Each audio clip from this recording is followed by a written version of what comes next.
Assalamualaikum warahmatullahi wabarakatuh.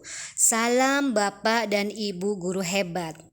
Saya Didin Arifin Putri, guru SMP Negeri 2 Pamekasan, ingin memaparkan tentang pemahaman saya mengapa kurikulum perlu berubah. Dalam sebuah topik kurikulum, ada dua hal penting, yaitu tentang kurikulum sendiri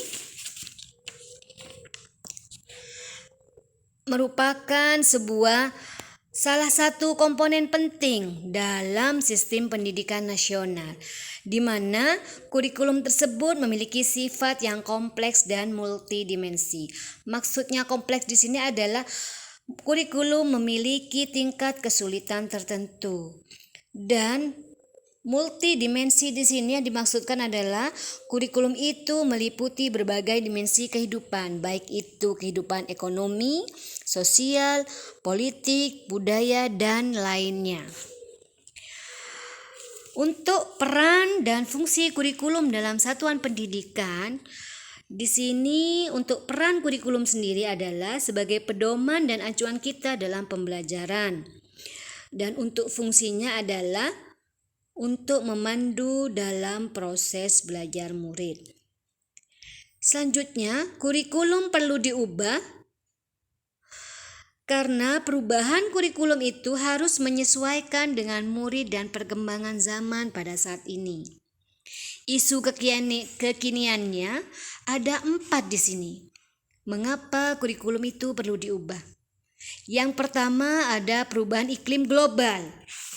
Maksudnya di sini pendidikan dalam menentukan sebuah kurikulum itu harus memiliki sebuah kesiapan untuk murid dalam menghadapi perubahan iklim yang terjadi pada saat ini. Misalnya murid dalam menghadapi sebuah bencana alam yang terjadi, itu kita harus persiapkan. Terus untuk isu yang kedua yaitu tentang teknologi digital. Maksudnya di sini dalam menentukan sebuah kurikulum di dunia pendidikan, kita harus memudahkan murid dalam mengakses belajarnya. Maka dari itu kita harus bisa memilih dan memilah teknologi apa yang cocok untuk murid pada saat ini. Terus isu yang ketiga adalah industri multinasional. Maksudnya di sini dalam kurikulum kita harus bisa berubah sesuai zaman, dan kita harus bisa mencetak murid yang berkreasi, berinovasi, dan berprestasi. Otomatis dari mereka bisa bersaing dengan industri multinasional, yang artinya perusahaan besar yang umumnya berada di berbagai negara industri dan mempunyai kantor di berbagai negara lainnya. Untuk isu yang terakhir di sini adalah transformasi budaya. Maksudnya di sini ada perubahan budaya dari yang tradisional menuju modern. Contohnya hasil akulturasi Masjid Menara Kudus yang merupakan akulturasi dari Islam dan Hindu, seperti itu. Jadi kita bisa simpulkan bahwa sebuah kurikulum itu baik jika kurikulum itu sudah sesuai dengan zamannya. Ternyata ada beberapa komponen kurikulum menurut para ahli. Yang pertama di sini ada kurikulum menurut Ray Taylor dalam bukunya The Basic Principle of Curriculum. Di sini ada 3 komponen. Ada 4 komponen. Ada tujuan di sini apa yang kita ingin capai, ada konten, isi dari kurikulum yang kita gunakan, ada metode, cara kita mencapai sebuah tujuan, dan ada evaluasi kegiatan kita untuk menilai siswa apakah itu mampu atau tidak, seperti itu.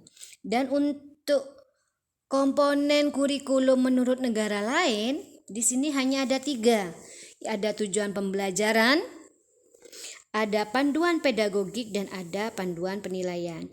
Yang pertama, tujuan pembelajaran di sini kita harus bisa menentukan terlebih dahulu tujuan apa yang kita ingin capai untuk murid. Terus panduan pedagogik maksudnya di sini adalah segala usaha pendidik untuk membimbing murid agar potensi dirinya secara kognitif dan keterampilan lebih baik lagi. Terus yang ketiga adalah panduan penilaian. Bagaimana kita membuat sebuah konsep dalam memberi penilaian kepada murid, baik itu yang meliputi sikap, pengetahuan, dan keterampilan. Poin yang penting dalam topik kurikulum selanjutnya yang nomor 2 adalah kurikulum dalam pembelajaran. Ternyata komponen penting dalam kurikulum dalam pembelajaran sini menurut Mujiono dan Dimyati di sini ada 8. Ada yang pertama ada murid, yang kedua ada guru, yang ketiga tujuan pembelajaran, yang keempat ada materi, yang kelima ada metode, yang keenam ada media, yang ketujuh ada evaluasi. Berarti komponen penting dalam kurikulum dalam pembelajaran itu ada 7 poin penting menurut Mujiono dan Dimyati. Ternyata dalam penyusunan kurikulum di satuan pendidikan, pemerintah sudah memberikan contoh dan kita disuruh mengembangkan sesuai dengan keadaan sekolah kita masing-masing. Pemerintah juga memberikan wewenang kepada kita agar dalam penyusunan kurikulum itu kita juga melibatkan guru dan pemangku kepentingan sekolah. Jadi, dalam pembuatan dokumen kurikulum operasional sekolah satuan pendidikan itu bersifat dinamis. Maksudnya di sini, dokumen tersebut harus disesuaikan dengan kondisi dan situasi murid di satuan pendidikan masing-masing sekolah. Mungkin hanya itu yang bisa saya sampaikan. Sekian dan terima kasih. Semoga bermanfaat untuk Bapak dan Ibu guru sekalian. Mohon maaf jika ada kesalahan.